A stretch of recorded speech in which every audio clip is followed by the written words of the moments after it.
Welcome back दोस्तों। आज मैं आपके सामने रिसेंटली नेटफ्लिक्स पे रिलीज हुई एक क्राइम थ्रिलर मूवी को लेकर आया हूँ। इसका नाम है सेक्टर 36 और इसी तरह ये मूवी कुछ सच्ची घटनाओं पर आधारित है। तो चलिए फटाफट से मूवी की कहानी को स्टार्ट कर लेते हैं। उससे पहले लुटा दो प्यार, फॉलो ऑन इंस्टाग्राम। कहानी की शुरुआत में ही प्रेम नाम के एक बंदे को दिखाया जाता है जो फिलहाल आलिशान घर में बहुत ही कीमती कपड़े पहन के रखा होता है और इसी तरह टीवी पर केबीसी देख रहा होता है। प्रोग्राम में वो कंटेस्टेंट सवाल का गलत जवाब देने लगता है, लेकिन प्रेम उस सवाल का जवाब सही से गेस कर लेता है और उसी तरह उस कंटेस्टेंट को भी बहुत गालियां देने लगता है। उसी वक्त प्रेम की बीवी प्रेम को कॉल करने लगती है। एक्चुअली शायद इस मूवी की कहानी 2008 या 2010 के दरमियान में चलती है, क्योंकि इस मूवी में एक भी स्मार्टफोन नजर नहीं आया, सारे के सारे बटनों वाले फोन है। खैर, प्रेम की बातों से हमें ये बात पता चलती है कि प्रेम की बीवी प्रेग्नेंट है। इसकी एक ऑलरेडी बच्ची होती है और दूसरा बच्चा होने वाला होता है। प्रेम अपनी बीवी से प्यार से बात करते हुए अपना ख्याल रखने के लिए कहता है और उसी तरह प्रेम अपनी बीवी को पैसे भी भिजवाता रहता है।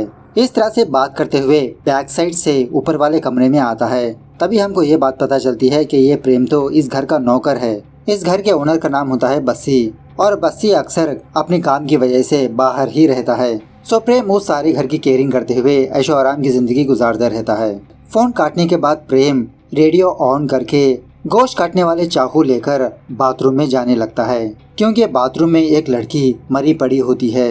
यहीं पर हमको ये बात पता चलती है कि ये लड़की तो स्कूल जाने वाली लड़की है। स्कूल ड्रेस पहना होता है इसने। प्रेम इस लड़की के टुकड़े टुकड़े करने लगता है। सारे बाथरूम में बहुत खून फैलने लगता है। दूसरे सीन में एक पुलिस वाले को दिखाया जाता है जिसका नाम होता है रामचरण पांडे और ये पांडे न्यूटन के थर्ड लॉ को बहुत मानते रहता है। मतलब an every action there is an opposite and equal reaction. Pandey अपनी बीवी और बच्ची के साथ जिंदगी गुजारते रहता है।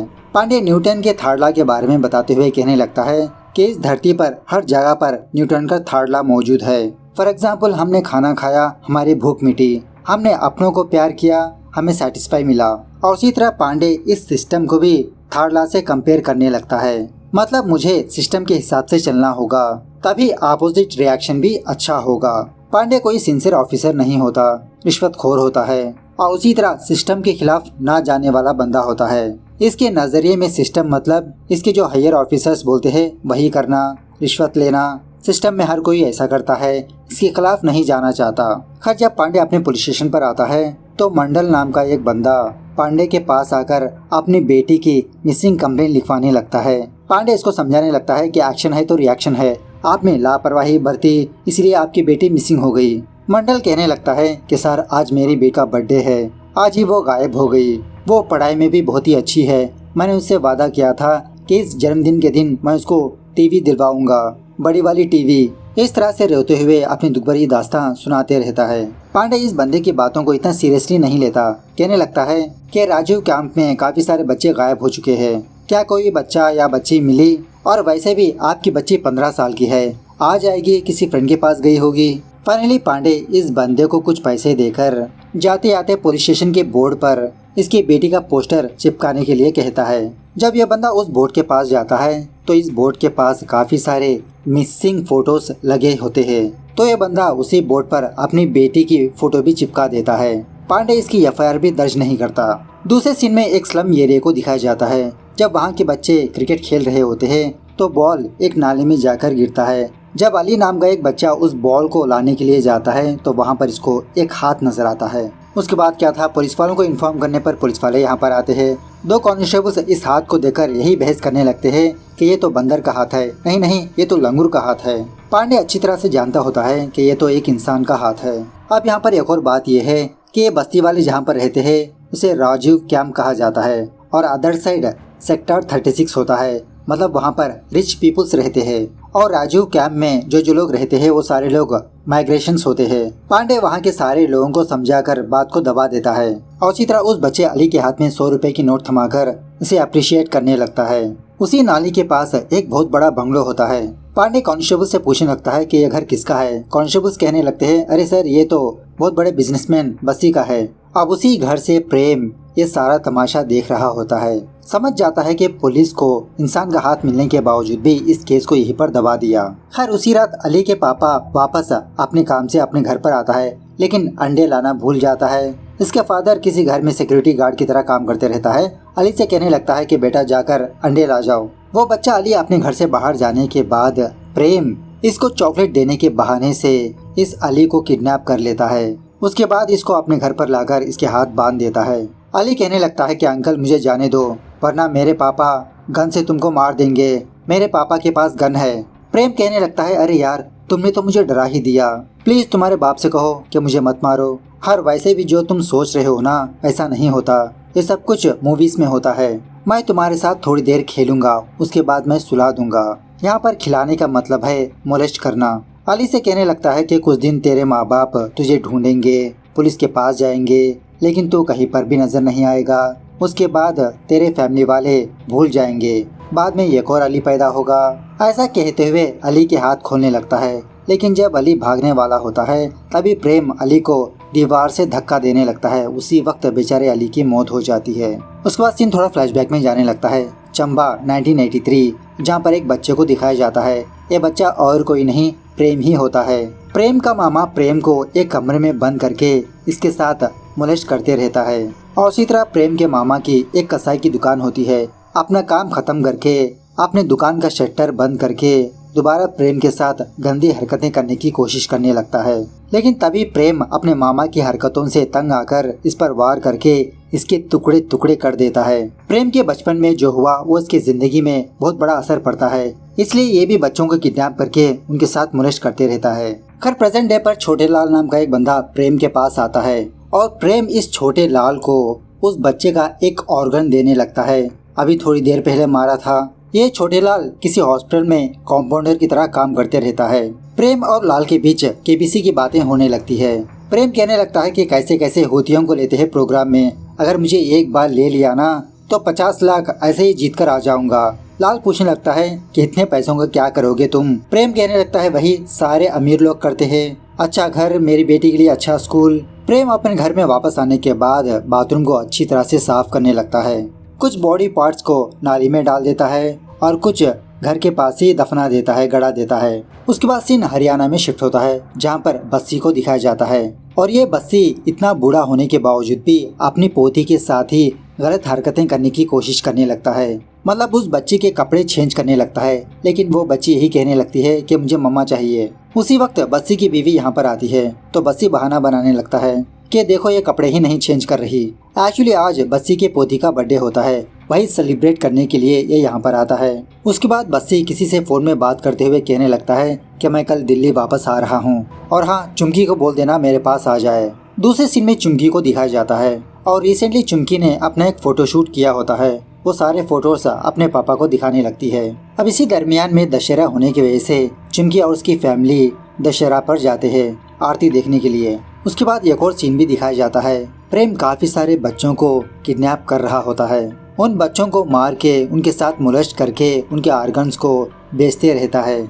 अब इसी दशहरा के दरमियान में पांडे और कुछ लोग रामायण का नाटक करते रहते हैं। उसी मेले में प्रेम भी आता है अपने चेहरे पर रावण का मास्क लगाकर, मतलब किसी बच्चे को किडनैप करने के लिए। प्रेम का साथ देने के लिए वो छोटा लाल भी होता है, एम्बुलेंस में रेडी से बैठा होता है। इस तरफ जब पांडे और कुछ लोग अपने कॉस्ट्यूम रूम में होते हैं तभी पांडे के पास चुमकी का फादर आता है। चुमकी 4 दिन से लापता है।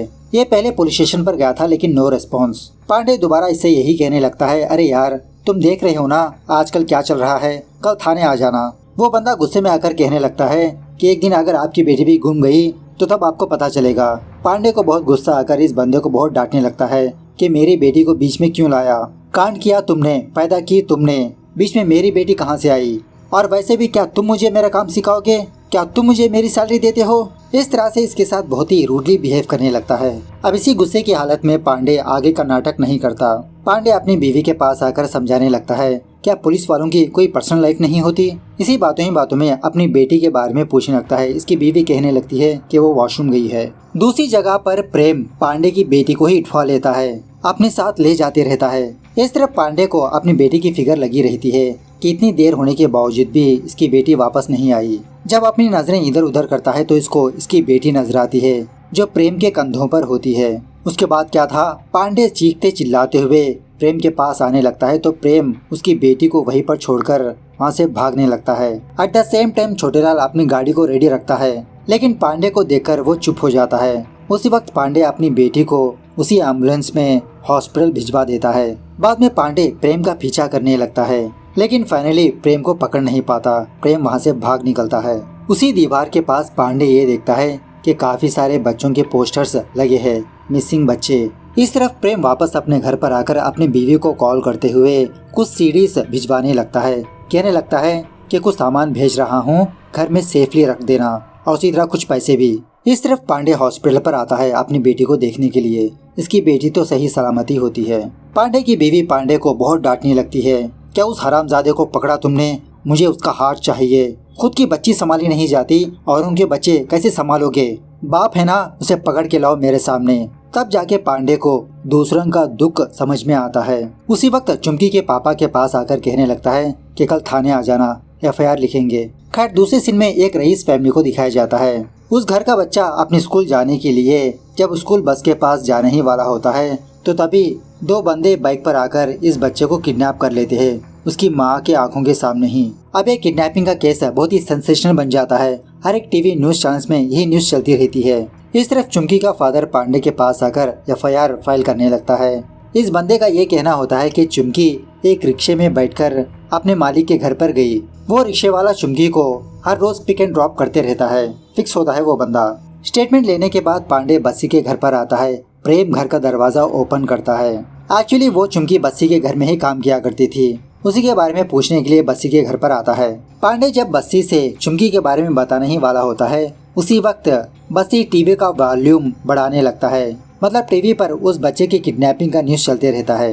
डीआईजी मीडिया वालों को स्टेटमेंट देते रहता है। तो बस्सी पांडे से कहने लगता है कि कॉलेज डेज में मैं और तुम्हारे डीआईजी होम मिनिस्टर का बेटा बहुत अच्छे दोस्त थे, बहुत मस्तियाँ की हम तीनों ने मिलकर। मतलब बस्सी इनडायरेक्टली पांडे को ये बताना चाहता है कि इसकी पहुंच कहां तक है। बस्सी कहने लगता है कि मेरे नौकर प्रेम ने ऑलरेडी बता दिया था कि उस रात चुमकी मेरे घर पर आई ही नहीं। मैं खुद मेरे घर पर नहीं था, बिजनेस के काम से मैं इधर उधर घूमता रहता हूँ। उसी वक्त चुमकी का फादर यहाँ पर आकर बस्सी को बहुत डांटने लगता है कि इसी ने मेरी बेटी के साथ कुछ किया, किडनैप किया, इसी को सब कुछ पता है, मेरी बेटी इसी के घर से गायब हुई है।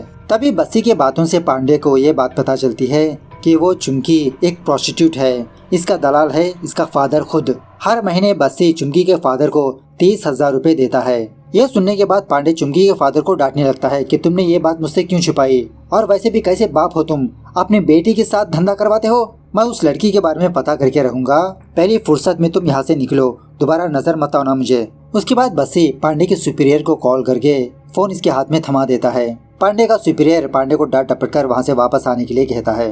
पांडे जब अपने पुलिस स्टेशन पर आता है तो डीसीपी और उसकी टीम उसी बच्चे के केस में लगे रहते हैं। पांडे को डांटने लगता है कि हम सारे लोग उस बच्चे के केस को सुलझाने में लगे हैं और तुमको आज ही का दिन मिला एक इनोसेंट के घर पर जाकर उसको तंग करने का। पांडे यही कहने लगता है कि सर मैं तो बस क्रॉस चेक करने के लिए गया था, वो चुमकी बस्सी के घर से ही गायब हुई। डीसीपी कहने लगता है कि वो चुमकी एक प्रोस्टिट्यूट है, सारे माइग्रेंट्स रहते हैं वहाँ पर, वहाँ के बच्चे गायब नहीं होते, बेच देते हैं वही लोग। कहाँ पर जा रहे हो तुम, क्या हो गया तुमको? इस तरह से सिस्टम के बारे में समझाने लगता है। मतलब जो हाई प्रोफाइल केस है उसी पर ध्यान देना होगा। डीसीपी कहने लगता है ओके ठीक है, तुम अपने तरीके से काम करना चाहते हो तो करो, लेकिन बस्सी को इसे दूर रखो। फिर उसके बाद पांडे सोच लेता है कि इस केस को छोड़ देगा। पुलिस स्टेशन में वो चुमकी का रिक्शे वाला बैठा होता है। कांस्टेबल से कहने लगता है कि छोड़ दो उसको। तभी पांडे उस रिक्शे वाले के पास उसका फोन देखता है। इस फोन को चेक करने के बाद पांडे को कुछ शॉकिंग बातें पता चलती है। बाद में इस रिक्शे वाले को मार पीट कर असली सच्चाई जान लेता है। पांडे डीसीपी के पास जाकर कुछ बातें बताने लगता है कि सर उस रात वो चुमकी बस्सी के घर पर गई थी और वो भी उसी रिक्शे वाले के साथ। 2 घंटे के बाद वो रिक्शे वाला दोबारा चुमकी को पिकअप करने के लिए बस्सी के घर पर आया। दरवाजा बस्सी के नौकर प्रेम ने खोला और उसको एक मोबाइल देते हुए कहा कि इस मोबाइल को किसी नाली में फेंक दो। अगर कोई चुमकी के बारे में पूछे तो ये कहना कि वो किसी रेलवे स्टेशन के पास ड्रॉप किया। उस रिक्शे वाले ने मोबाइल को फेंकने के बजाय लालच में अपने पास ही रख लिया, और वो भी सिम के साथ। चुमकी के साथ उसी बस्सी के नौकर ने कुछ किया होगा। उसको एक बार अरेस्ट कर ले तो सब कुछ सच्चाइयाँ बाहर आ सकती है। सब कुछ सुनने के बाद डीसीपी पांडे को डांटने लगता है कि मेरे मना करने के बावजूद भी तुम दोबारा इस केस में बस्सी को ला रहे हो। पहले नौकर को पकड़ो, बाद में मालिक को पकड़ो, यही तुम्हारा प्लान है ना? पांडे को कुछ दिनों के लिए सस्पेंड भी कर देता है। बेचारा पांडे बहुत दुखी होने लगता है कि ईमानदारी से काम करने पर इसको ये सिला मिला। उसके बाद वो बच्चा किडनैप हुआ था ना, वो मिल जाता है, जिसकी वजह से उस डीसीपी को प्रमोशन मिलता है, ट्रांसफर भी होता है। खैर उसके बाद पांडे प्रेम पर नजरें रखता है तो ये ऑब्जर्व करता है कि छोटा लाल जब जब प्रेम से मिलने के लिए उसके घर के पास आता जाता रहता है। जब प्रेम घर के अंदर आता है तो बस्सी प्रेम को ऊपर वाले कमरे में जाने के लिए कहता है, कोई चीज का ख्याल रखने के लिए। ऊपर वाले कमरे में 2 फॉरेन वाली लड़कियां होती है, मतलब ये बुढ़ऊ इन्हीं के साथ कांड किया था। और इसी तरह बस्सी अपने कांड की वीडियो भी बनाते रहता है। वही सीडीज प्रेम के पास होती है। कुछ दिनों के बाद पाठक नाम का एक पुलिस वाला पांडे के घर पर आता है। ये दोनों ड्रिंक करते हुए बस ऐसे ही बातें शातें करते रहते हैं। और उसी तरह कल पांडे की रीजॉइनिंग होती है। इसी बातों ही बातों में पाठक उस एम्बुलेंस ड्राइवर को देखता है। वही छोटे लाल को पांडे से कहने लगता है कि सर अवार्ड तो इस एम्बुलेंस ड्राइवर को देना चाहिए, सही टाइम पर था वो, इसी एम्बुलेंस ड्राइवर की वजह से सही टाइम पर हम हॉस्पिटल पहुंचे। सो पांडे छोटे लाल को देखकर शॉक में रह जाता है, क्योंकि यही बंदा प्रेम के साथ देखा था इसने। पाठक से कहने लगता है कि वो गाड़ी तो किसी और के लिए खड़ी थी, अब मुझे इसको अवार्ड देना ही पड़ेगा। इस तरह से पांडे और पाठक छोटे लाल को किडनैप कर लेते हैं। किसी जगह पर लाकर इसको बांध के बहुत मारने पीटने लगते हैं। तो ये लाल पांडे को सब कुछ सच बता देता है कि सर मैंने कुछ नहीं किया, बच्चों को प्रेम ही किडनैप करता है और वही उनको मारकर उनके ऑर्गन्स मुझे देता है। दूसरी सीन में भूपेन नाम के एक बंदे को दिखाया जाता है जो उस डीसीपी के बदले ट्रांसफर होकर यहाँ पर आता है। एक और बात यह है कि भूपेन यहाँ पर परमानेंटली ट्रांसफर नहीं हुआ होता, टेम्पररी के लिए यहाँ पर आता है और वो पुराना वाला डीसीपी ट्रांसफर होकर जा रहा होता है। पांडे को यहाँ पर देखकर उस डीसीपी को पांडे पर शक होने लगता है कि पांडे वही केस भूपेन से डिस्कस करने के लिए आया होगा। उसके बाद वो डीसीपी पाठक को कॉल करके उसको लालच देने लगता है कि अगर आप जिंदगी में आगे बढ़ना चाहते हो तो मेरा कहना मानिए। बाद में वो डीसीपी बस्सी को कॉल करके और कुछ बातें बताने लगता है। वो बस्सी हरियाणा को कॉल करके 3 गुंडों को हायर करता है अपना काम करवाने के लिए। दूसरी तरफ पांडे भूपेन को उस जगह पर ले जाने लगता है जहाँ पर पांडे और पाठक उस लाल को बांध के रखा है। रास्ते के दरमियान में पांडे को भूपेन से ये बात पता चलती है कि भूपेन भी अपने काम में बहुत ही सिंसियर है, लेकिन इसी सिंसियरिटी की वजह से 13 साल के करियर में 10 बार ट्रांसफर हुआ। पांडे भी कहने लगता है कि सर मैं इतने दिनों तक सिस्टम के हिसाब से ही चल रहा था, लेकिन अब से मैं अपने सिस्टम के हिसाब से चलूंगा। दूसरी तरफ हरियाणा के वो 3 गुंडे लाल के पास आकर इसको मार देते हैं। जब पांडे और भूपेन यहाँ पर आते हैं तो लाल यहाँ पर मौजूद नहीं होता। पांडे पाठक को बुलाकर बहुत डांटने लगता है कि अगर वो यहीं पर था तो कहाँ पर चला गया। पाठक बहाना बनाने लगता है, सर मैं तो बस ऐसे ही बाहर गया था, पता नहीं इतनी देर में ये कहाँ पर चला गया। लेकिन भूपेन पांडे को ऑर्डर दे ही देता है कि तुम प्रेम को गिरफ्तार करो, उसी से कन्फेशन लेंगे हम। उसके बाद क्या था, पुलिस वाले प्रेम को पुलिस स्टेशन पर लाकर बिठा देते हैं। कैमरा भी ऑन करके रखते हैं इसका स्टेटमेंट लेने के लिए। जब पांडे और भूपेन प्रेम के सामने आते हैं तो प्रेम इन दोनों से रिक्वेस्ट करने लगता है कि सर मुझे तो केबीसी देखने जाना है, क्या हम ये प्रोग्राम कल रख लें। बहुत ही मुश्किल से वो कंटेस्टेंट इतनी दूर तक पहुंची, मुझे जानना है कि वो करोड़पति बनेगी या नहीं। पांडे कहने लगता है कि अगर तुमको केबीसी इतना पसंद है तो हम भी तुम्हारे साथ केबीसी खेलेंगे, हमारे चंद सवालों के जवाब दे दो और चले जाओ। प्रेम बहुत ही कूल से कहने लगता है, ठीक है सर, आप अपना कार्यक्रम फटाफट से खत्म कर लो, पूछो क्या पूछना चाहते हो, वरना मैं पापा जी को फोन करके यहाँ पर बुलवा लूंगा। पापा जी मतलब बस्सी। सो पांडे पहले चुमकी के बारे में पूछने लगता है, क्या उस रात चुमकी बस्सी के घर पर आई थी। तो प्रेम बहुत ही विस्तार से इन दोनों को बताने लगता है कि एक्चुअली मैं चुमकी से प्यार करता था, मैं जानता था कि उसका और पापा जी का कनेक्शन है। एज ए कस्टमर की तरह मैंने उसको फोन करके घर पर बुलाया, लेकिन वो मुझ पर ही चढ़ने लगी, कहने लगी थी कि तुझ जैसे नौकर के मुंह नहीं लगूंगी। तो गुस्से में आकर मैंने उसको मार दिया। उसके मैंने टुकड़े टुकड़े करके कुछ बॉडी पार्ट्स को नाले में फेंक दिया, कुछ दफना दिया, लेकिन उसके ऑर्गन को नहीं बेचा क्योंकि मैं उससे प्यार करता हूँ ना। तो तभी पांडे और भूपेन को शक होने लगता है, उसके ऑर्गन्स को मतलब, और किसके ऑर्गन्स को बेचा तुमने। बस्ती वाले बच्चों को किडनैप करता, उनके साथ कांड करता, थोड़ा गोश्त मैं खाता और बचे ऑर्गन्स को लाल को बेच देता। पांडे और भूपेन शौक में रह जाते हैं, खा लिया मतलब। प्रेम कहने लगता है, वो क्या है ना सर, बचपन में मेरे मामा की कसाई की दुकान थी, मेरा मामा भी बहुत ही हरामी था, एक दिन मैंने उसको मार दिया, कुछ टुकड़े कुत्तों को खिला दिया और कुछ गोश्त मैं खा गया। उसके बाद मुझे इंसान का गोश्त दोबारा खाने का मन हुआ। 2-3 महीनों में किसी न किसी को मार के गोश्त खाया करता था। बाद में मैं ऑर्गन्स के बेचने के बिजनेस में उतर गया। पांडे पूछने लगता है कि अब तक कितने बच्चों को मारा तुमने। तो प्रेम बहुत ही डीपली सोच के गिनते हुए कहने लगता है कि शायद अब तक 24 बच्चों को मारा मैंने। और वैसे भी सर, आखिरकार कौन है ये बच्चे, कोई देखता भी है इनको? बड़े होकर डॉक्टर इंजीनियर तो नहीं बनेंगे, वही घरों में जाकर कामकाज करते रहेंगे, क्या फर्क पड़ता है, गंदे नाली के कीड़े हैं सर वो, ऐसे ही बच्चों को उठाता हूँ मैं। उस दिन गलती से आपकी बेटी को उठा लिया था। बाद में ये दोनों प्रेम से एक आखिरी सवाल पूछने लगते हैं, क्या इस काम में बस्सी का भी हाथ है? प्रेम कहने लगता है, ये सवाल नहीं, अगला सवाल पूछो। इस तरह से जवाब नहीं देता। खैर दूसरे दिन प्रेम पुलिस वालों को लेकर उस जगह पर जाने लगता है जहाँ पर बच्चों की बॉडी पार्ट्स को दफनाया था, नाली में फेंका था। सच में वहाँ की नाली में काफी सारे बॉडी पार्ट्स मिलते हैं। शहर में ये खबर सेंसेशनल बन जाती है। वो डीसीपी इस मामले को दबाने की कोशिश करते रहता है। इसी दरमियान में बस्सी को भी अरेस्ट कर लिया जाता है। इसके कुछ दिनों के बाद वो डीसीपी बस्सी से मिलने के लिए जेल पर आता है और बस्सी से इंट्रोगेशन करते हुए ये स्टेटमेंट देने लगता है कि इस केस का और बस्सी का कोई भी लेना देना नहीं है, सब कुछ उस प्रेम ने ही किया। अब ये न्यूज सुनने के बाद पांडे प्रेम से मिलने के लिए तिहाड़ जेल जाता है। प्रेम से कहने लगता है कि प्रेम अभी भी तुम्हारे पास टाइम है, मुझे सच बताओ, क्या इस कांड में बस्सी का भी हाथ है? हाँ वैसे तुमको एक और बात बताना भूल गया, तुमने जो पैसे कमाए थे ना, उसका एक भी रुपया तुम्हारे घर तक नहीं पहुँचा, क्योंकि वो जो तुम्हारा लाल था ना, उसको हमने उठवा लिया था, लेकिन हमारे बाद उसको किसी और ने उठवा लिया और शायद अब तक मार भी दिया होगा। सो तुम्हारी सारी कमाई गई पानी में, और इस केस में वो जो तुम्हारे पापा है ना, वो तुम्हारे खिलाफ ही है। सो अच्छा इसी में है कि सच बता दो प्रेम। तो प्रेम पांडे को कुछ सीरीज के बारे में बताने लगता है। उसके बाद पांडे प्रेम के गांव पर जाने का डिसाइड करता है। बस स्टॉप पर पाठक को अपने पास बुलाकर एक लैपटॉप मंगवाता है। पाठक पूछने लगता है कि सर आखिरकार बात क्या है, क्या मैं भी आपके साथ चलूं? तो पांडे पाठक को कुछ भी नहीं कहता। सो पांडे प्रेम के गांव जाने के बाद प्रेम की बीवी से वो सीरीज मंगवाकर लैपटॉप में इंसर्ट करके चेक करने लगता है। तो उन वीडियोस में बस्सी के काफी सारे कारनामे होते हैं।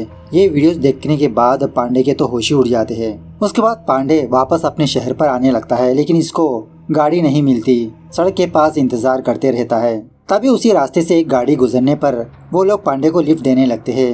ये गाड़ी वाले और कोई नहीं, वही हरियाणा वाले गुंडे होते हैं। वो 3 गुंडे इस पांडे को मार देते हैं कार में ही। इसके पास जो सीढ़ी होती है ना, उसको भी डिस्ट्रॉय कर देते हैं। 6 महीनों के बाद वो जो पाठक होता है ना, वो एसआई बन चुका होता है पांडे की प्लेस में। उसके बाद एक दिन एक कांस्टेबल पेपर में ये न्यूज पढ़ने लगता है कि पांडे के मिसिंग केस में पुलिस वालों ने 3 लोगों को गिरफ्तार किया, वही 3 गुंडों को। कोई अनजान बंदा इस कांस्टेबल के घर के बाहर एक पार्सल छोड़कर जाता है। उस पार्सल में वो बस्सी की एक और सीढ़ी होती है। अब ये सीढ़ी किसने भेजी पता नहीं, शायद भूपेन ही हो सकता है। इस तरह से ये मूवी यहाँ पर दी एंड होती है। सो मूवी कैसे लगी कमेंट करके बताना जरूर। मिलते हैं अगली वीडियो में, तब तक take care, bye bye, see you soon.